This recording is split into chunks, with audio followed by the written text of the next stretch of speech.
एक राजा जिसे आम से एलर्जी थी। किससे? आम से। वो राजा एक दिन बाग में घूमने के लिए गया। गर्मी का मौसम था, पेड़ों पर आम लगे थे।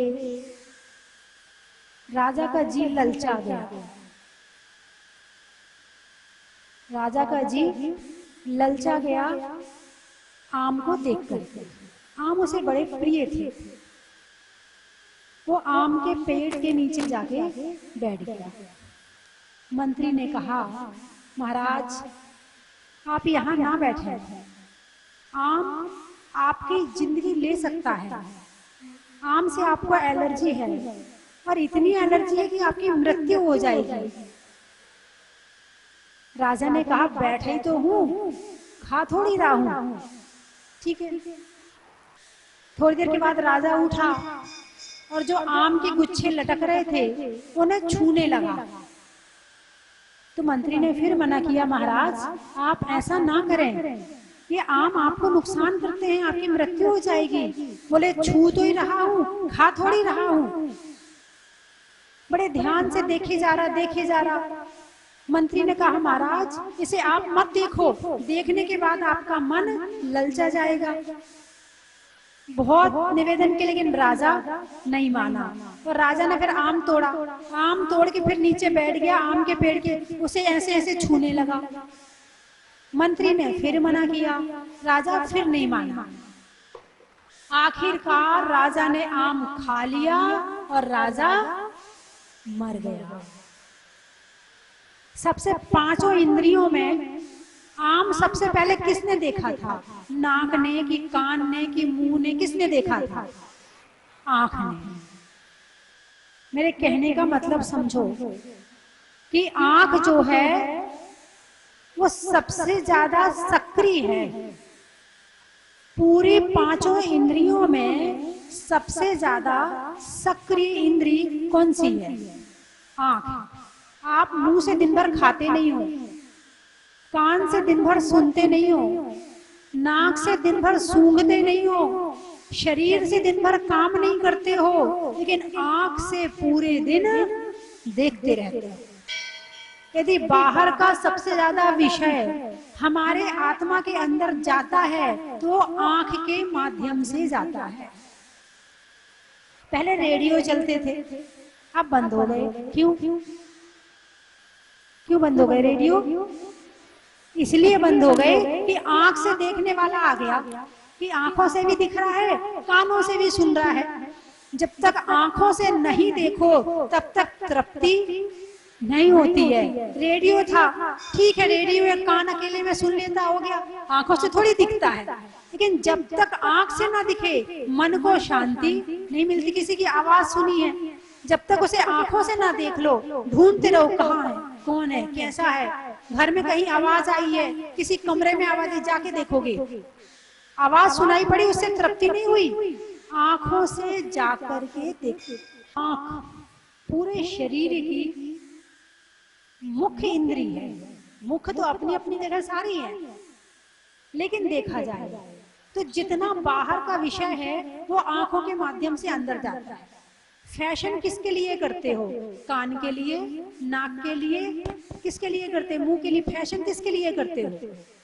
अरे बोलिए ना, आंख के लिए। ब्यूटी पार्लर किसके लिए जाते हो? अरे बोलिए ना, आंख के लिए। बालों में डाई किसके लिए करते हो? आंख के लिए। दुनिया भर के चेहरे पर क्रीम किसके लिए लगाते हो? आंख के लिए। हाथ पांव बालों की सफाई किसके लिए करते हो? आंख के लिए, है ना। और भी कितने, घर में जितने कपड़े हैं वो किसके लिए हैं? पहनने के लिए नहीं है, दिखाने के लिए। दिखाने वाले कपड़े ज्यादा हैं और पहनने वाले कपड़े कम हैं। बाजार में भी आप देखो कितने तरह की सामग्री है।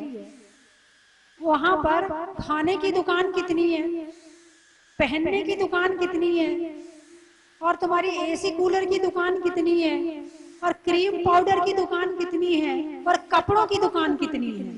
सबसे ज्यादा आइटम दिखाने वाला है, सबसे ज्यादा आइटम। अच्छी कोठी बनाना है, किसके लिए? अरे बोलिए ना, अच्छी कोठी किसके लिए बनाओगे? आंखों के लिए। मिट्टी का मकान अच्छा नहीं लगता, पत्थर का अच्छा लगता है, चमकता है, सुंदर लगता है, बढ़िया लगता है। किसके लिए? आंखों के लिए। यानी आज यदि आप कमाई कर रहे हो तो उस कमाई का 60% हिस्सा आप आंखों के लिए कर रहे हो। मोबाइल किसके लिए है? मोबाइल में देखते ज्यादा हो कि सुनते ज्यादा हो? देखते ज्यादा है, वो भी आंखों के लिए है। टीवी किसके लिए है? आंखों के लिए है। कंप्यूटर किसके लिए है? आंखों के लिए है। यानी जितना ज्यादा से ज्यादा दुनिया का सामान है वो आंखों के लिए है। एक होती है आवश्यकता और एक होती है इच्छा। आवश्यकता पूर्ति हो सकती है मगर इच्छाओं की पूर्ति नहीं हो सकती है। आवश्यकता की पूर्ति संभव है मगर इच्छाओं की पूर्ति संभव नहीं है। और सबसे ज्यादा इच्छाएं जो हैं वो आंखों की हैं। अलमारियों में कितने कपड़े भरे पड़े और अभी भी और खरीदने हैं, किसके लिए? अरे बोलिए ना, यदि पहनने के लिए कपड़े चाहिए तो 4 जोड़ी बहुत है, 10 जोड़ी बहुत है, 20 जोड़ी बहुत है, इससे ज्यादा की क्या जरूरत है? आंखें कहती नहीं, अभी तो वो वाली डिजाइन का वो सुंदर सा चला ना, वो पहनना है। सुबह ये पहनेंगे, शाम को ये पहनेंगे, दोपहर में ये पहनेंगे, रात में ये पहनेंगे। ये किसके लिए है? अरे बोलिए ना, आंखों के लिए। आंखों का विषय वर्तमान समय में बहुत बढ़ गया है। पहले तो इतना नहीं था, है ना। पहले के समय में तो लोग अपने किसी शादी में जाते थे तो कुर्ता कंधे में टांग लेते थे। क्या करते थे? कुर्ता कंधे में टांग लेते थे और पांव की चप्पल हाथ में ले लेते थे। और जब शादी का मकान घर पास में आ जाता था तो कुर्ता पहन लेते थे और चप्पल पहन लेते थे, बस हो गया। और खाने में क्या बनता था? पूड़ी बनती थी, लड्डू बनते थे, इमरती बनती थी, ऐसी चीजें बनती जो शरीर को ताकत देती थी। और अब कितने तरह के बनते हैं। ये कर्नाटक का, ये महाराष्ट्र का, ये गुजरात का, ये चाइना का, ये जापान का, ये अमेरिका, सब तरह का खाना बनता है। क्या खाओगे? खाने के लिए किया है या दिखाने के लिए किया है? अरे बोलिए ना, दिखाने के लिए ज्यादा है। एक बार तो एक भाई आए तो उनके यहाँ पर एक बहुत बड़े आदमी थे, उनका जो शादी का कार्ड आया था, उनसे रिश्तेदारी भी नहीं थी, लेकिन बस दिखाने का मामला है। कभी मिले होंगे, नंबर ले लिया होगा, एड्रेस मिल गया होगा, उनने उनके यहाँ पर कार्ड डाल दिया। अब उसमें जितनी स्टॉल उनकी शादी में लगनी थी वो सारी स्टॉल उसमें लिख दी, कार्ड में लिख दी। और लिखने के बाद में जब वो हमारे पास आए तो कार्ड लेकर आए दिखाने के लिए। बोले माता जी, बहुत दिन पहले की बात है, इतनी बड़ी शादी हो रही है, इतनी बड़ी शादी हो रही है कि इतनी स्टॉल लगेंगी उसमें। वैसे तो मुझे शादी में जाना नहीं था। क्या? वैसे तो मुझे शादी में जाना नहीं था, मगर अब जाके देखूं तो सही कि कैसी और कितनी स्टॉल लगी हैं। शादी में नहीं गए, क्या करने गए? आंखों की पूर्ति करने गए। किसकी पूर्ति करने गए? आंखों की पूर्ति करने गए। शादी में लोग करोड़ों रुपया खर्च करते, करोड़ों, है ना। और शादी है क्या? अपने आंगन में फेरे करवा लो, आंगन में फेरे करवाओ, वरमाला डलवाओ, हो गई शादी। शादी इतना ही तो है ना, क्या खर्चा है बताओ इसमें शादी का? चलो रिश्तेदार बुला लिए तो खाने पीने का खर्चा हो गया, थोड़ा और गिफ्ट देने का खर्चा हो गया, इससे ज्यादा शादी में और क्या खर्चा है? लोग कहते हैं हमने 10 करोड़ की शादी करी, तो 10 करोड़ के मतलब तुमने अपनी बिटिया को 10 करोड़ दिए? नहीं नहीं, तो फिर 10 करोड़ की शादी का क्या मतलब होता है? मैंने 2 करोड़ का तो टेंट किया, 1 करोड़ का खाना किया है, 2 करोड़ बैंड वाले को दिए, होटल बुक करी, 2 करोड़ खाने में, मतलब 10 करोड़ बिटिया, ना तो बिटिया के घर गए, ना तुम्हारे पास रहे, ना मंदिर में गए, वो जो करोड़ रुपए थे 10 करोड़ वो इन आंखों में खर्च कर दिए। और मजे किसके हुए? टेंट वालों के, बैंड वालों के, होटल वालों के, खाने वालों के, इनके मजे आ गए।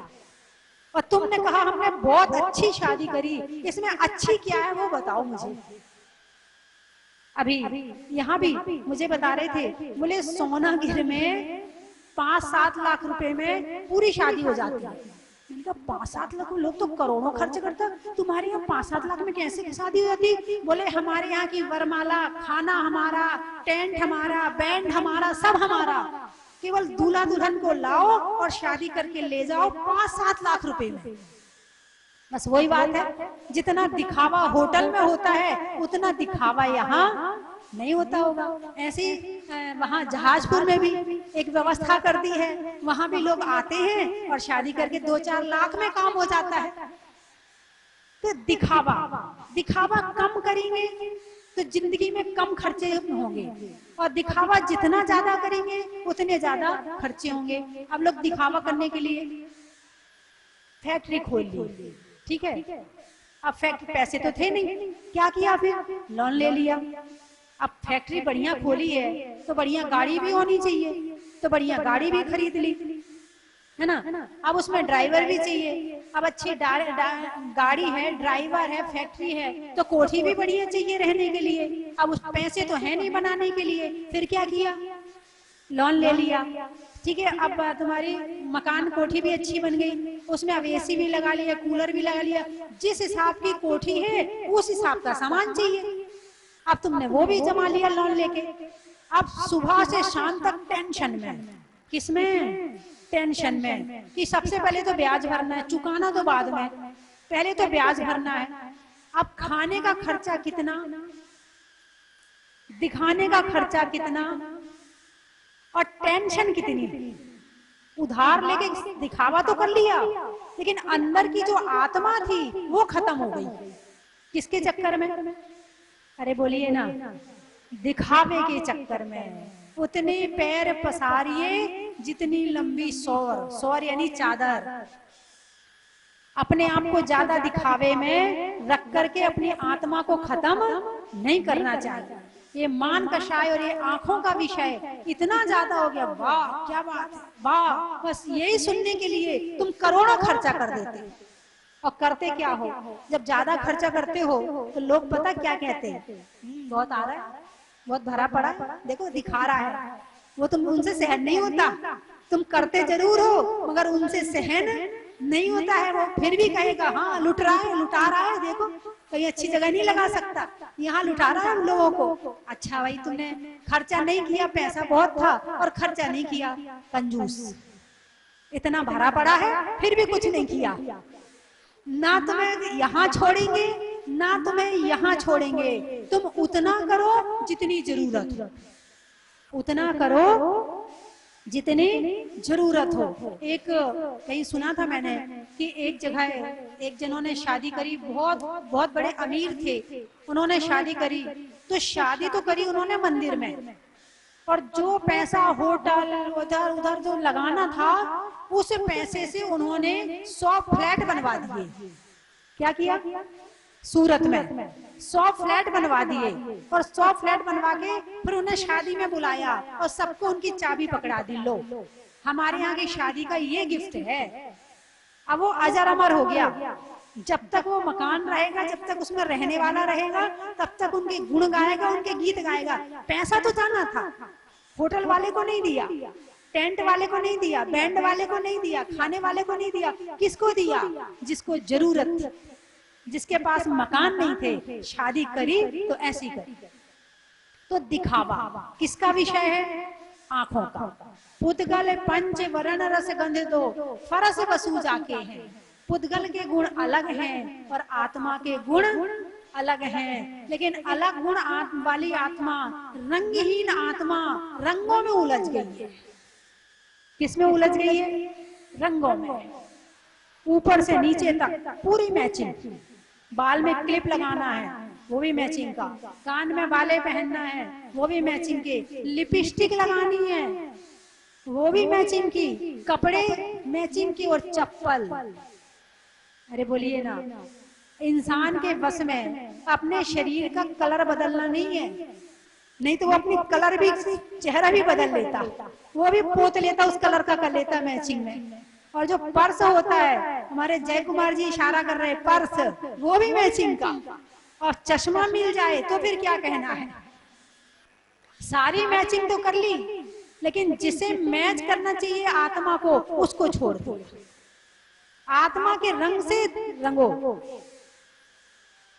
एक बार एक बहन जी आई, खुद पूरी मैचिंग की थी, और 3 साल की लड़की थी, ये 2 साल की लड़की, वो भी पूरी ऊपर से नीचे तक मैचिंग थी। मैंने खुद को तो ये बीमारी लगी है, उस लड़की को और लगा दी, और सारी जिंदगी वो इसी में लगी रहेगी। उसका ध्यान आत्मा की तरफ कभी जाने वाला नहीं है, उसका ध्यान कभी धर्म की तरफ जाने वाला नहीं है। वो केवल शरीर को ही सजाती रहेगी, और शरीर को सजाते सजाते एक दिन इस शरीर से नमो सिद्धाड़म हो जाएगा। तो आंख का विषय है, किसको कंट्रोल करना है। अब आप देखो, कान में ढक्कन है क्या, कान को बंद कर सकते हो क्या? अरे बोलिए ना, नहीं कर सकते। नाक को बंद कर सकते हो क्या? नहीं कर सकते। मुंह को बंद कर सकते हो क्या? क्यों नहीं कर सकते? 2-2 ढक्कन मिले, 32 दांत, ऊपर से 2 ओंठ, इतना कंट्रोल करने के लिए 2-2 ढक्कन दिए हैं। और आंख पर ढक्कन है, आंख पर क्या, आंख में और मुंह में ढक्कन है। क्यों है? प्रकृति की व्यवस्था को समझो कि 2-2 ढक्कन क्यों दिए हैं। उतना ही देखो जितनी जरूरत है, बाकी आंखें बंद कर लो, और मुंह से उतना ही खाओ जितनी शरीर को जरूरत है, और उतना बोलो जितना सामने वाले को जरूरत है, बाकी अपने ढक्कन बंद कर लो। लेकिन सो के उठ के जो ढक्कन खुले होते हैं, तो रात तक सोते सोते तक ना तो मुंह का ढक्कन बंद होता है और ना आंख का ढक्कन बंद होता है। इसलिए इंसान दिमाग से बीमार है। इंसान शरीर से बीमार कम है और दिमाग से बीमार ज्यादा है। क्योंकि जब भाई एक डिब्बा, आप अपने घर में क्या सामान रखते, जो अच्छा अच्छा होता वही तो रखते हो ना, और कबाड़ को निकाल के फेंक देते हो, ऐसे करते हो ना। और दिमाग में तुमने क्या क्या रखा, कितने जनों के विचार रखे, कितनी की निंदा, कितनी की बुराई, क्या क्या देखा, सब दिमाग के अंदर आजा आजा आजा आजा, सब दिमाग के अंदर भर लिया। अब दिमाग खराब नहीं होगा तो क्या होगा। और दिमाग को ठीक करना है तो कान से और आंखों से जो अंदर जा रहा है उसको कम करो, जो जरूरी है उतना डालो, उससे ज्यादा मत डालो। पानी छान कर पीते हो ना, अरे बोलिए ना, पीते हो, छन्ना लगाओ आंखों पे और कानों पे, और फिर जो सही हो वो अंदर डालो, बाकी बाहर निकाल दो। और अच्छे अच्छे विचार यदि अंदर जाएंगे तो मन भी प्रसन्न रहेगा, आत्मा भी प्रसन्न रहेगी, और जीवन भी प्रसन्न रहेगा। यदि अच्छी शादी करते हो तो मन को खुशी मिलती है, इसको मन को। अच्छा खाना खाते हो, मन को खुशी मिलती है। अच्छी पिक्चर देखते हो, मन को खुशी मिलती है। और भक्ति करते हो, ध्यान करते हो, पूजा करते हो, प्रवचन सुनते हो, तीर्थ यात्रा करते हो, तो आत्मा को खुशी मिलती है। आप किसको ज्यादा खुश करते हो, मन को या आत्मा को? करना चाहिए आत्मा को और करते हैं मन को। अच्छा, तुम कौन हो, शरीर या आत्मा? तुम कौन हो? अरे बोलिए ना, आत्मा है। जय कुमार जी तो आत्मा है। अब आप लोग क्या हैं? आप भी, आप दोनों हैं, आप शरीर भी हैं और आत्मा भी हैं। अच्छा, आप बताइए, जहाजपुर वाले दोनों हैं? अच्छा, आप दोनों ही है जी। अच्छा ठीक है, मतलब बाकी सब जो है वो दोनों हैं, और जय कुमार जी अकेले आत्मा है। ये बात मैं प्रवचन में कितने बार बता चुकी, कितने बार बता चुकी कि मैं आत्मा हूँ, शरीर पुद्गल। मैं आत्मा हूँ और शरीर पुद्गल है।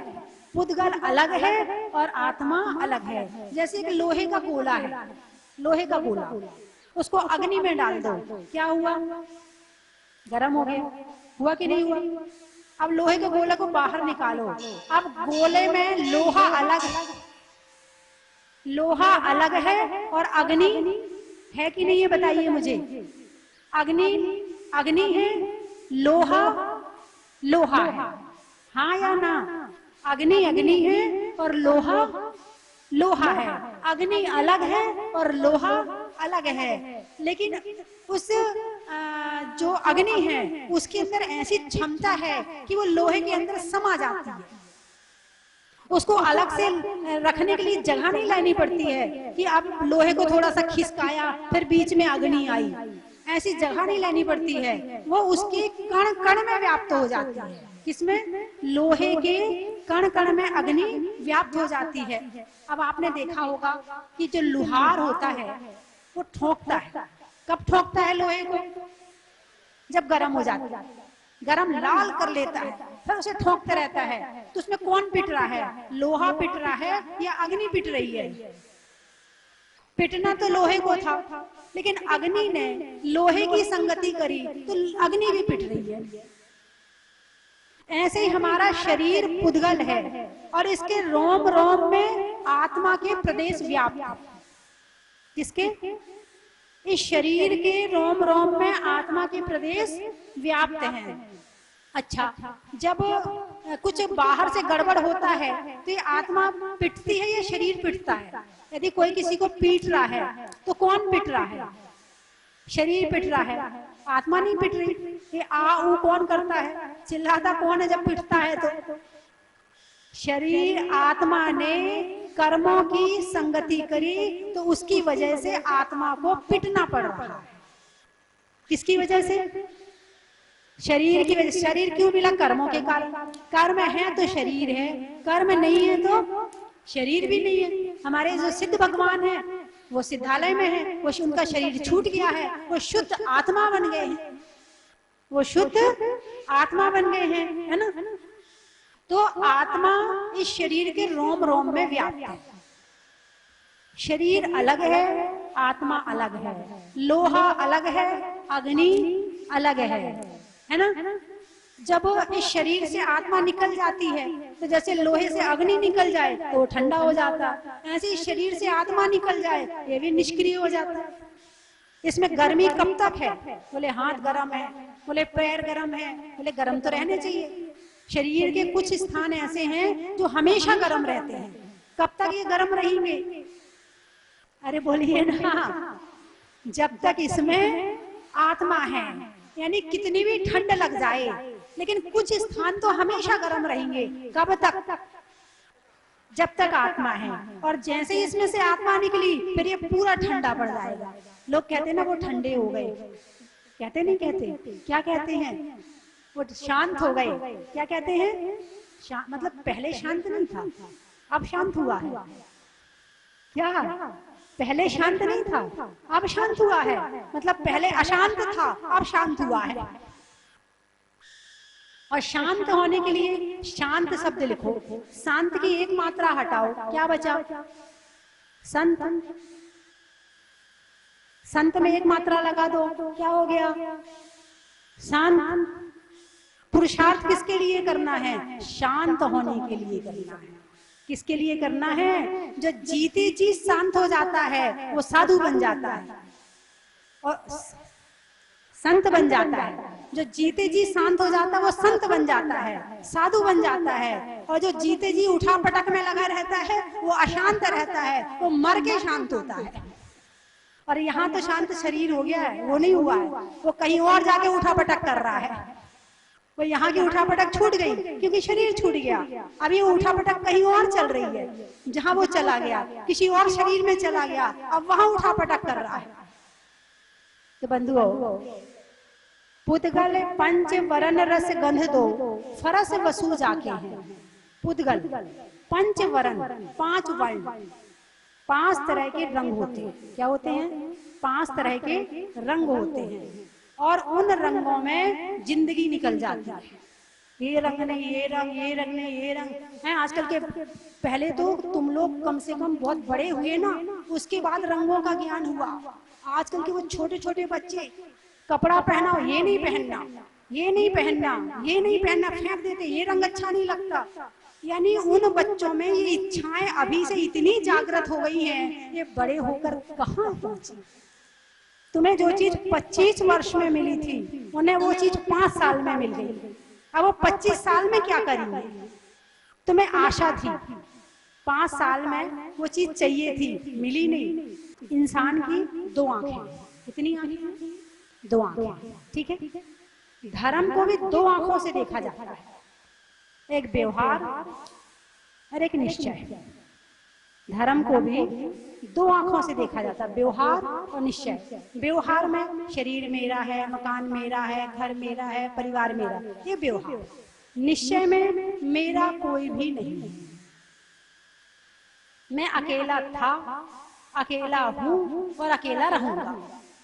ना कोई मेरे साथ आया है और ना कोई मेरे साथ जाएगा। मैं सांस अपनी लेता हूँ, विचार में अपने करता हूँ, भोजन में अपना करता हूँ, जिंदगी में अपनी जीता हूँ। मैं किसी और की जिंदगी नहीं जीता हूँ, निश्चय किया। ऐसे ही जीवन जियो, जीने की मनाही नहीं है। क्यों? हमारे कहने से आप मान थोड़ी जाओगे, आप जीव हो, जीते थे, जी रही हो, जियोगे। हमारे कहने से नहीं होगा कुछ भी। जियो जीवन, लेकिन जीवन में 2 आंखों से। जब आंख बंद करो तो मेरा कोई नहीं है, और जब आंख खोलो तो सब मेरे हैं, सब मेरे हैं। ध्यान से सुनना, सब मेरे हैं, सब। राग द्वेष खत्म हो गया, सब मेरे हैं, राग द्वेष खत्म हो गया। नहीं ये मेरा है, ये मेरा नहीं है, ये बुरा है, ये अच्छा है, राग द्वेष। आंख बंद हो तो कोई मेरा नहीं है, और आंख खुले तो सब मेरे हैं। सबका मतलब समझ गए? प्रेम भाव हो सब जीवों से, गुणी जनों पर हर्ष प्रभो, करुणा स्रोत बहे दुखियों में, दुर्जन में मध्यस्थ प्रभु। ये 4 भावनाओं के साथ में आंख खोलो और अच्छा हो जाएगा। और आंख बंद करके अपनी आत्मा की तरफ जाओगे तो ये जीवन परमानंद हो जाएगा। रंगों में मत उलझे रहो। आज से एक काम कर लो, चलो एक नियम दे देती हूँ, किसी भी रंग को बुरा नहीं कहना और किसी भी रंग को अच्छा नहीं कहना। इसमें दान भी नहीं देना पड़ रहा, कुछ भी नहीं करना पड़ रहा, केवल इतना सा करना है कि किसी रंग को बुरा नहीं कहना और किसी रंग को अच्छा नहीं कहना। 3 चीजें बोलूंगी, आपको कहना है, बड़ा ही महत्व है ना। रात्रि में क्षमा का, पैसों में जमा का, और हमारी अपनी आत्मा का।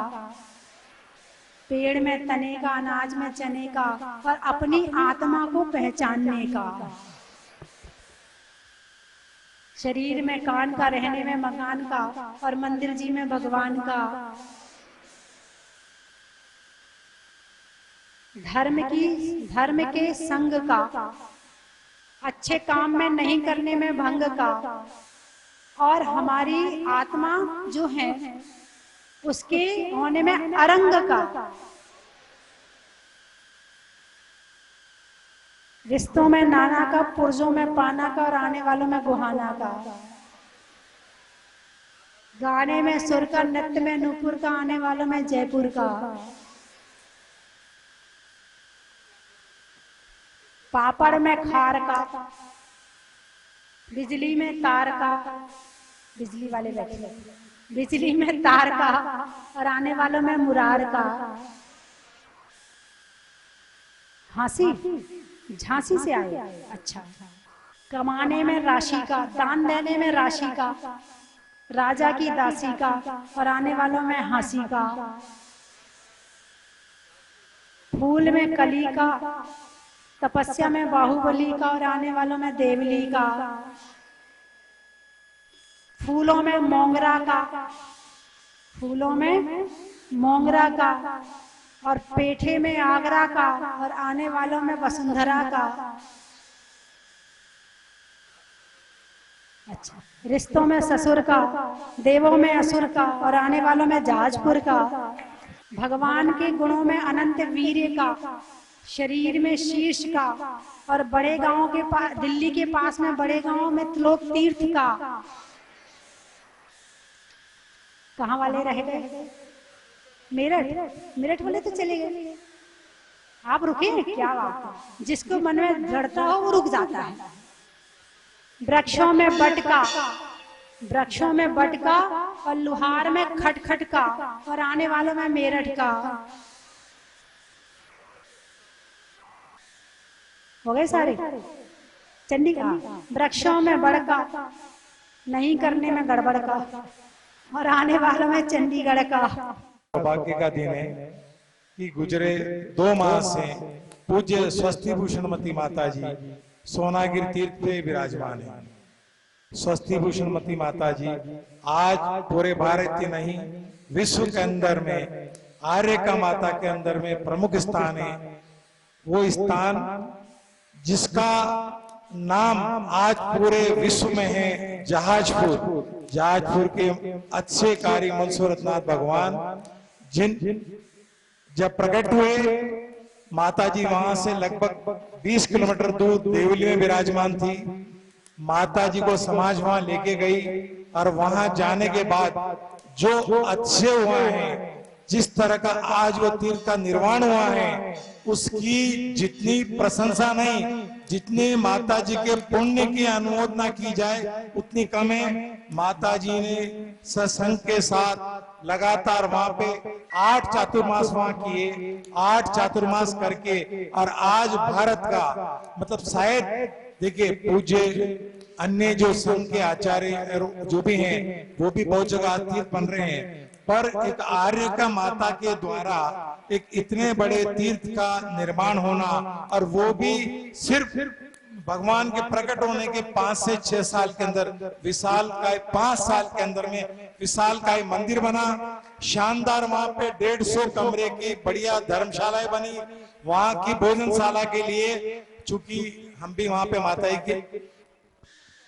मांगलिक भवन बना, वहां पे मानस्तंभ बना, वहां पे शायद भारत में पहला तीर्थ है जहां पे गाड़ी के जो ड्राइवर जाते हैं उनके लिए भी रुकने की व्यवस्था अलग से होती है। मतलब ये माता जी की सोच का प्रतिफल है। वहां की भोजनशाला के लिए चूंकि हमारे काफी मित्र जाते हैं, हम भी माता जी की सेवा में वहां जाते हैं और साथ में हमने भी वहां पे काम किया है, तो जब कोई व्यक्ति वहां जाता है, भाई साहब क्या सुंदर व्यवस्था है, मन बहुत खुश होता है। पहला तीर्थ होगा जिसमें लोग सवेरे दर्शन करने जाते हैं अभिषेक के लिए, और शाम को भगवान का जो जहाज मंदिर का जो कायाकल्प होता है रंगों के माध्यम से, झरनों के माध्यम से, और लोग वहां पे विशेष करके सेल्फी लेने के लिए जाते हैं। तो ये अपने आप में बहुत बड़ी बात है।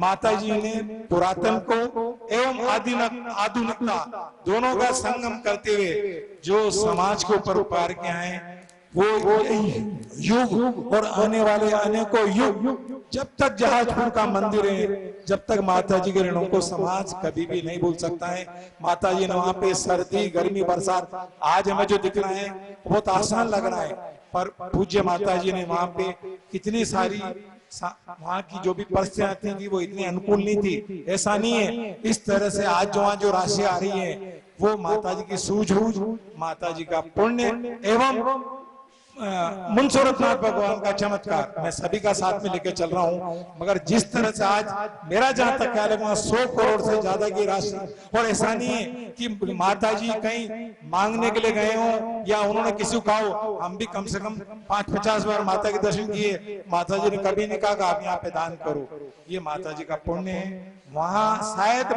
देखिए, मैं निवेदन करूं भाई साहब, मेरा सब क्षेत्रों से लगाव, मैं सब संघों में जाता हूं, और चूंकि आज के पहले सिद्ध क्षेत्र को छोड़ दें अच्छे क्षेत्र में सिर्फ महावीर जी क्षेत्र था जहां पे सबसे ज्यादा यात्रियों का आवागमन होता था, पर आज परिस्थिति बदल गई है। आज की तारीख के अंदर में अगर राजस्थान कोई व्यक्ति आ रहा है तो जब जयपुर एयरपोर्ट पर उतरता है या दिल्ली से आता है तो सबसे पहले कहता है मुझे जहाजपुर जाना है, ये स्वस्ति धाम जहाजपुर जाना है। तो ये कितनी बड़ी बात है।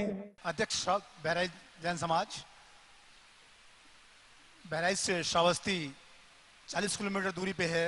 भगवान संभवनाथ के 4 कल्याणक हैं, और अभी कुछ दिन पूर्व सुबल सागर आचार्य श्री ने वहाँ पे पंचकल्याण कराई थी, और यहाँ पे मैं पहली बार जहाजपुर आया। माता जी ने 5 सालों में जो चमत्कार किया है वास्तव में अद्वितीय है। जिसकी कि जितनी भी मतलब हम तो अपने हमारे पास शब्द ही नहीं है कि माता जी के लिए हम कुछ कह सकें, अल्पज्ञानी हैं, किसी प्रकार का ज्ञान नहीं। लेकिन जो व्यवस्था माता जी ने अपने मतलब विचार से, अपनी व्यवस्था से कराई है, ये पूरे भारत में, पूरे विश्व में कहीं नहीं मिलेगी, मेरे को ऐसा विश्वास है। जो सफाई है कि अगर सफेद रुमाल भी आप ले लें और किसी कोने में आप लगाएं तो गंदा नहीं होगा, ऐसा मैंने कल रात से देखा है। और कल मैं रात को आया था, आज हमने यहाँ पे शांतिधारा करके मैं जो सौभाग्य प्राप्त हुआ है, और हम चाहेंगे कि माता जी इसी तरह की व्यवस्था पूरे विश्व में करवाएं, जिससे कि उनका जो है धर्म की, जैन धर्म की ध्वजा पताका फैल सके पूरे विश्व में। इसी कथन के साथ मैं अपनी वाणी को विराम दे रहा हूँ।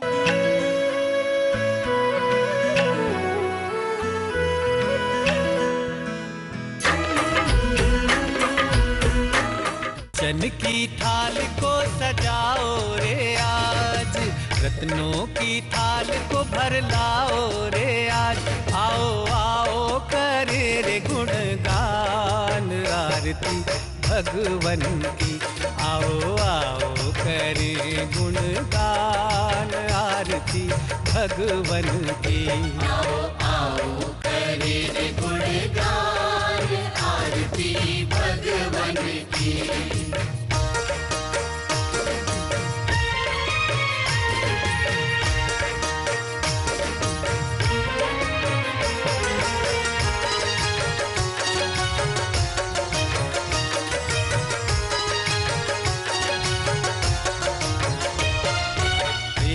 सुमित्र के राज दुलारे, माँ पद्मा जी के नैनों के तार।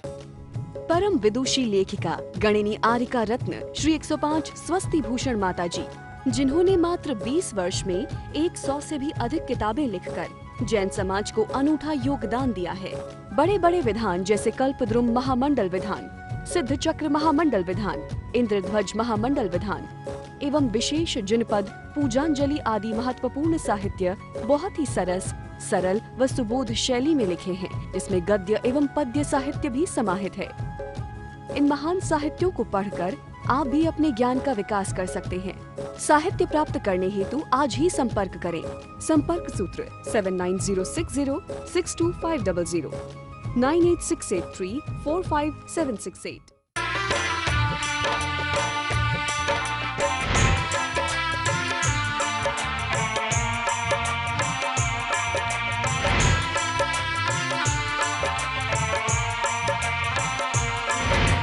चलो रे चलो चलो चलो रे चलो चलो जहाँ